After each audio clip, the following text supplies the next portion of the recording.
Hello friends, welcome to or back to our channel. Today I'm going to share my 5 top breastfeeding tips that are especially important when transitioning to a whole food plant-based diet.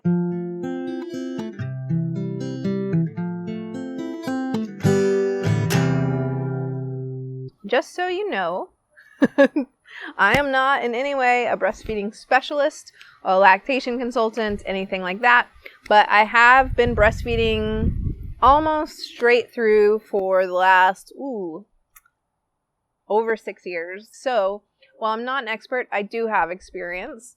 And about half of that time, we've been trying to transition or in some stage of transitioning into a plant-based diet. So that's where I'm coming from. I hope that you find this helpful. But if you don't, that's cool. Thumbs down. I don't mind. Bring it. Not everybody needs to know more about boobs. Who doesn't love boobs, right? My top tip for breastfeeding when transitioning to a whole food plant-based diet especially is to make sure you're getting enough calories. A lot of people come to whole food plant-based to lose weight because they eat so few calories compared to what they were eating before. Certainly if you compare it to eating fast food like I used to do, it does have a lot less calories, especially for the amount of bulk that you're getting. But when you're breastfeeding, you need to make sure you're getting enough calories. And so it's just a good idea to make sure you're feeling satiated and getting enough calories. If you're trying to figure out how to get enough calories, if you're struggling with getting enough calories, I suggest that you think of healthy fats like avocados, nuts, and seeds, and also fruit, because you can eat, people tend to like fruit a lot, right? It's nice and sweet and yummy.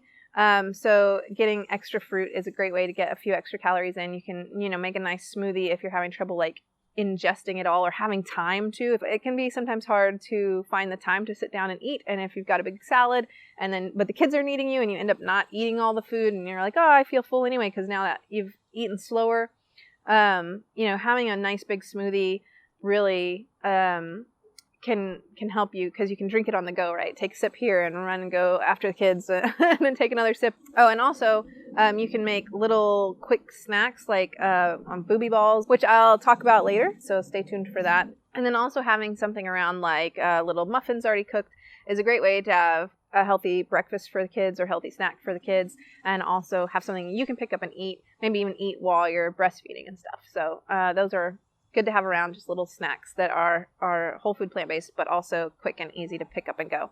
And you can use an app or website like Chronometer or Chronometer. I haven't figured out how to say that. I've heard it both ways. No, you haven't. My second tip. Yeah. Hey, look. My second tip is drink enough. Get hydrated. Your body is using up a lot of liquid trying to make this liquid drink for another human being, or maybe even breastfeeding more than one human being, depending. So you need to have plenty of liquid in your system. That could be water, obviously, great. Then you can put limes, lemons, mint. What else would be good? Raspberries, strawberries, blueberries. And so that gives you more flavor in your water. Super yummy. Yeah. But, there's other ways to hydrate, too. Tea is really good, especially, I like hibiscus. There's, green tea is nice if you need a little pick-me-up, but you're not trying to have as much caffeine as, like, a coffee. Today, my drink is iced coffee made with a really good cold brew and some hemp milk and some ice, and it is so delicious. Yeah. I'm really digging the iced coffee lately. Yeah, so stay hydrated. I drink at least 60 ounces a day, but if I'm trying to get more milk, I definitely will drink more. And really, I usually get more like 100 ounces a day, just because that's when I feel my best. And that's, I just want to keep it flowing. If you're transitioning to a whole food plant-based diet or a vegan diet and you're breastfeeding, probably if you're breastfeeding, even if you're not on one of those diets, if you're just breastfeeding, it's a good idea to take a vitamin. My midwife suggested I just keep taking my prenatal vitamins, so that's what I did. At this point, with a kid who's almost 2, I'm not actually taking a vitamin anymore, but I make sure that I'm getting a variety of healthy foods, and I feel really comfortable with the fact that I'm getting all of my vitamins, all of my minerals, all of that stuff. So I don't take a multivitamin, but it's always kind of like a safety net if you are concerned that you might be missing something, or, just, that you're not getting something. But, also make sure it's vegan. Then I also suggest that you take 2 supplements, which is B12 and DHA.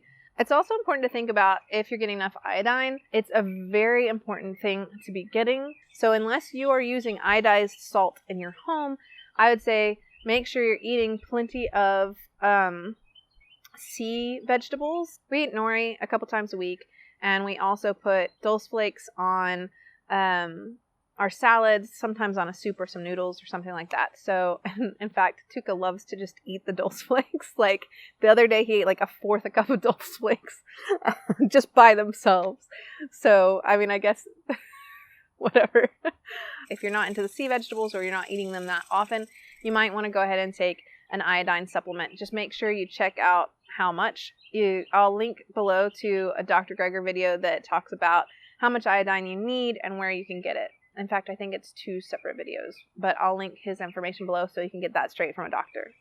Because I am not a doctor or a nutritionist or a registered dietitian. I am merely a YouTuber that's passing on some information. So my 4th tip, I've touched on a little bit already, and it is to eat a variety of healthy foods. I use the Daily Dozen app. I've talked about it in this video. And that helps me to know that I'm getting a variety of foods. And if I get that variety, I can be pretty sure I'm getting the healthy things that I need, and also that I need to pass on to my child through breast milk. And I've talked about this before, but I like to make sure that I eat a little bit of healthy fat with most of my meals, because I want to make sure that fat-soluble vitamins can get taken into my body the way they're supposed to. So if I'm eating a salad, I put a little bit of nuts or avocado on it. If I'm having a smoothie, I always put a little bit of hemp seeds or something in, or make hemp milk to put in it, because just a few seeds, nuts, avocado here and there will really help out in your satiation, in my opinion, and also help out with, getting your body the vitamins and minerals it needs, the micronutrients it needs. Also, leafy greens are so important. So if you're not into eating a big salad, then make sure you're getting them into a smoothie or juice, or cooking them down, right? You don't have to have a big salad. If you cook down that much spinach, it becomes like 4 bites of spinach. So if you're not into big green salads, and that is totally fine, then you can just cook down a bunch of greens, kale, spinach, whatever, and it's just, a much smaller amount to eat. So that's totally a valid way to get your greens in too.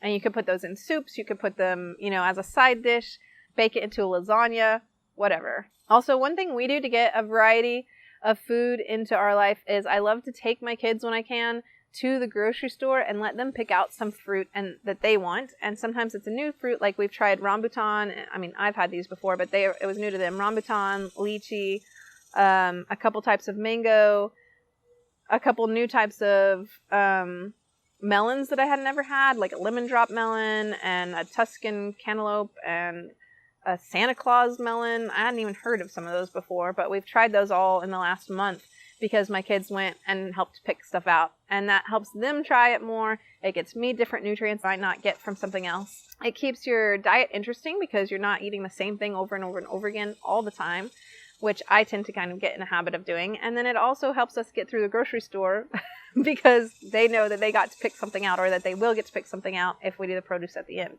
Tip number 5 is Booby balls, or sometimes I see them called energy bites. And they're just like, or lactation balls, I've heard that too, but we like to call them Booby balls. It's hilarious when my kids ask for them. And they're just little like balls that you make. They're not cooked or anything. I can make them really fast, especially by now. I've just kind of got it memorized, and the proportions and stuff, and just throw it all together, mix it up, and, make it into little balls, throw it in the refrigerator, and then snack on them whenever I need to. Now, these are fairly high calorie, especially if you like them really sweet, like cookies. So just be careful, because if you eat a bunch of them, then you might be eating more calories than you need. So just, again, like tip number 1, be thoughtful about your calories. Are you getting enough is important, but you also don't want to like really overdo it, especially with like midnight snacking. My kids love these. And so do I. So they've been kind of a favorite of ours ever since I started breastfeeding 6.5 years ago. So all I do is I take oats and flax meal and a few dates and brewer's yeast, a little vanilla, little almond milk or some kind of plant-based milk if I need it, but I don't always need it, and some almond butter. Throw it in a food processor, blend it up so that the dates get, all mixed into it, and then take it out, mix in some, fold in some chocolate chips if you're into that, and then make them into little balls, throw them in the refrigerator, and they're good to go. If you don't have a food processor, or you're not feeling like going that far, or you just don't want to use dates to sweeten them, then you can actually just put all of those things in a bowl and then use maple syrup instead of the dates. Brewer's yeast, don't forget the brewer's yeast. That's really good for lactation. Mix it up by hand, and then, go ahead and throw the chocolate chips in, make them into balls. They're really easy. I mean, they take less than 5 minutes to make, and if you do it by hand, you don't even really have a lot of cleanup. So they're super good, especially for those early days when you might be just ravenously hungry. It always has made me laugh when Kari was younger. Tuka would always ask people who came over, do you want some Booby balls? Because it was this big treat for him, and he knew that if they were eating them, he would get some. And so he would ask everybody, do you want Booby balls? Do you want to eat a Booby ball?